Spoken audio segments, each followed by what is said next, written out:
My friends, today we are going to speak about the Voice Kids Russia scandal. Apparently, one candidate at the Voice Kids bought all the views, generated an amount of views that came unnaturally, and she won the Voice Kids. She is a daughter of a very famous Russian singer and a very famous billionaire there. And today we're going to speak a little bit about the scandal, conclusion, and a little bit of spilling the tea. Luckily, I am half Russian and German, so my mother is from Russia. I am born in Germany, and luckily because of this, I am more connected to what's happening in Russia and musically. Also, you guys wrote me in the comments in multiple languages speaking about what happened currently at the Voice Kids. And yeah, I want to tell you in the end of the video why I'm doing this video and why I think it's important to speak about those shows, and why is it important for children to be cautious going to these shows, why it's important for parents to take care. So let's just start in the beginning. This year was very furious at the Voice Kids Russia because there were a bunch of real high quality, real talented young singers.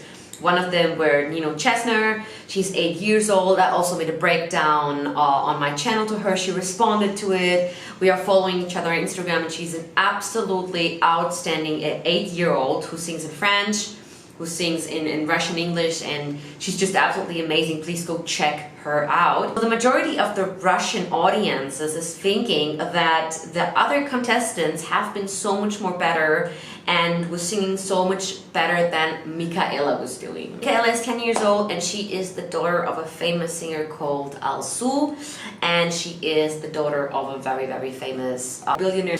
But the problem is that the girl was eliminated at some point, and one of the judges chose Nino Chesner and chose another contestant, and they brought Michaela back to the show for any unknown reason, and people were questioning how is it possible that they brought her even back. And then she was in the finals with a really strong Kazakhstan young boy who has an amazing octave range, who was singing Dimash songs, he was singing Adagio, and she won. So what happened was that the whole Russian audience that were watching were actually bursting out. They were starting to complain about what's happening. They were starting to asking to investigate if those views were bought. There was an investigation going on, and that this channel, this is the #1 channel in Russia. There were like 2 government kind of channels, and this is one of those channels. And the leader of the channel, the owner of the channel, which is one person, one private person owns that channel, which says already quite a lot, said that he's going to investigate with the FBI about what's happening. So basically, they were saying that the singer Alsu and her rich husband were buying those views by buying SIM cards, by generating those kind of votes for people who call her. They said that they bought over 1,000 SIM cards and they paid people to call her. Then, of course, of her status, she activated all of her friends from the industry, and they all also said, call for Michaela, call for Michaela. And basically, people are saying that this was unfair, that in the first place, a child is entering from a very famous singer. So when I looked into the scandal, and I watched a lot of bunch of videos in Russia, I watched a lot what's going on. I also watched Michaela to see how her performances are. Unfortunately, her performance at the moment at The Voice has 20,000 dislikes, and I think only 2,000 likes. It's a very sad matter, because at the end of the day, the child is not to blame for it. The child is absolutely not to blame. It's really important that people understand that the health reasons of the child it has to be the priority. You have to go and decide to go to the Voice Kids with caution. Not every child can sustain not entering the finals. Children will cry. So there is a lot of pressure behind this young psyche for children. So I feel deeply sad for her that she receives now this backlash via social networks, via YouTube. There is a lot of hate going on. People are protesting. People are being furious. They want a new winner. First of all, second of all, I think in general, they should forbid that rich kids or parents that are rich and famous let their children enter in the first place, especially in Russia, where there is a small percentages of rich people and there's a big percentage of people that come from poorer countries. For them, it's a really, really big possibility to go into the show, showcase their talent.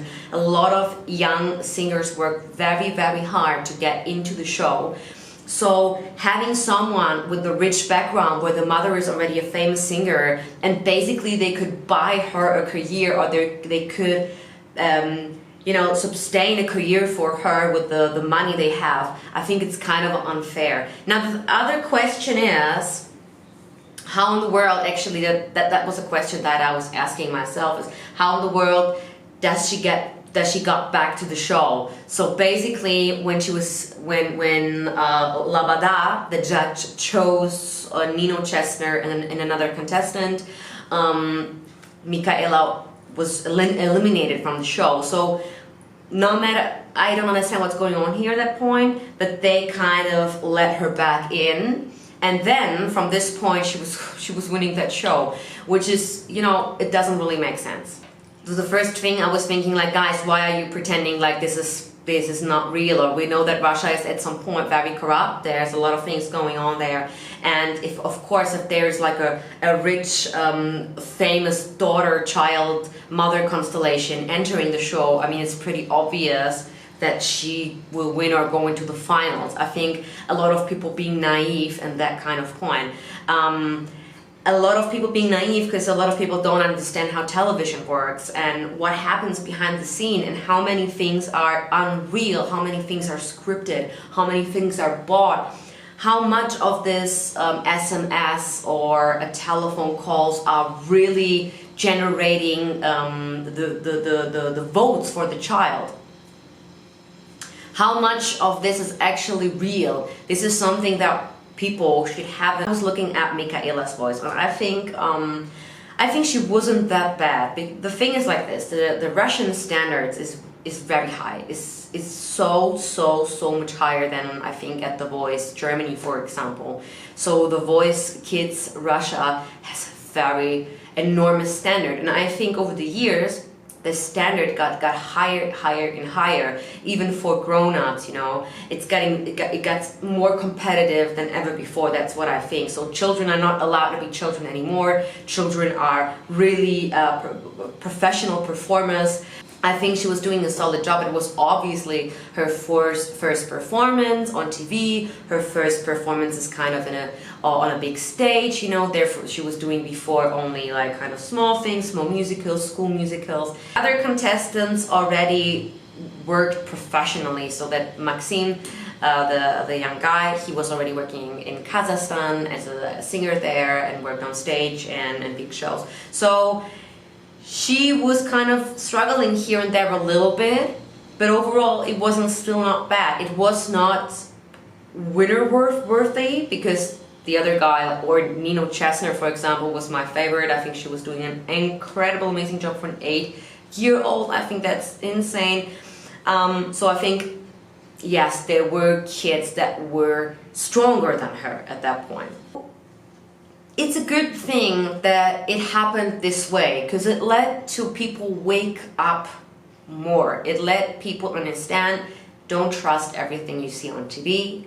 Try to question things that are on TV. So the FBI is now investigating what happened. There are many things going on. Was there someone paid? Were the producers paid, or the directors of the show, or were the views real, or were they staged? So they try now to investigate, to find out what was real. Was she really genuinely winning the show? Was it because of the popularity of her mom that encouraged her popular friends to vote for her daughter so she could get a higher percentage? She would get big votes. And yeah, people are furious about this, and I totally can understand this. I mean, there are so many poor children and poor singers, poor artists who happily will get the chance to perform, to have their moment, and to compete in this show, you know. And I think it's just fair to give first them a chance rather than children that come already from established households, from rich households, where they have easily access to music and dance, voice, singing, private teachers, etc. Conclusion, why we're actually doing this video is, of course, I want to keep you updated about what's happening all around the world, The Voice Kids, The Voice, the normal The Voice. And then, of course, I want to know your opinion to this story and look at all the contestants, tell me what you think. I will link all of the important stuff in the info box, so you can also look at all the other contestants. Doing this video, right, I don't want to just trash talk here on the channel or speak about gossip stuff. The mainly important thing is was something that I said over many years, is be cautious with those shows. Be careful with those shows. A lot of those shows are staged, scripted. A lot of those shows are, the concept is about generating views, it's generating money. It's not about the artist, it's not about developing an artist, it's not about the winner, it's about the views. And I'm gonna tell this because I'm from my experience in the music industry, working with producers, working with many A&Rs over 8-9 years. My cousin is also working as a journalist for one of the most famous TV shows, TV channels. ARD, that's the #1 channel in Germany, the government channel. She's a journalist. We spoke a lot about those things that are going behind the scene, and she was describing, she works for the news, so it's a little bit more different, but the process overall and how things are working in turn, it's just a different world. People are a lot of times naively thinking that what they see on TV is real. Oftentimes it's not. I think one main problem are the parents sometimes behind those stuff. The girl was eliminated at some point and miraculously got back into the show, and a lot of parents are very much driven by ego, by pride, helicopter moms, helicopter dads, who are wanting the success so much, who want so much their kids to succeed, whatever the price, whatever the cost. And that is something that happened also here at that show, and this is something that also happens in the daily life behind the scenes, when they push their children sometimes to things that they don't want to do. And sometimes we have to understand that the children we see are children. They sing like grown-ups or adults, but the mind and the psyche is the psyche of a child. And if the child loses at some point within that show, it can break the child. It can cause a lifetime trauma. And I saw that on many children, and I saw this on grown-ups. When you are going there in a show and you lose, this child, Michaela, is likely going to never sing again because she's just torn apart in the social networks. The social networks are hating on her mom. It will take her forever to establish self-confidence and self-awareness to get back on stage. She will be forever known as the girl that won her way through money. She bought her way through money to the show. And this is terrible. People are not understanding this, you know. People are also disliking that girl that has nothing to do with maybe what the parents do. So this is something that I want to always encourage, that the health of a child has to be the #1 priority, and it doesn't matter if she wins or loses or even goes into the show. In the comment section, what are your thoughts? Who was your favorite? Who do you think should have won at The Voice Kids Russia? Let me know your thoughts on this. Do you really think money can buy your way into a TV show, winning a TV show? Don't forget to give it a like. Don't forget to subscribe, put the notification bell on. I'm also on Instagram, and I see you in my next video. And stay happy, stay healthy, and don't forget to #weaponize your voice, kick ass, and get strong.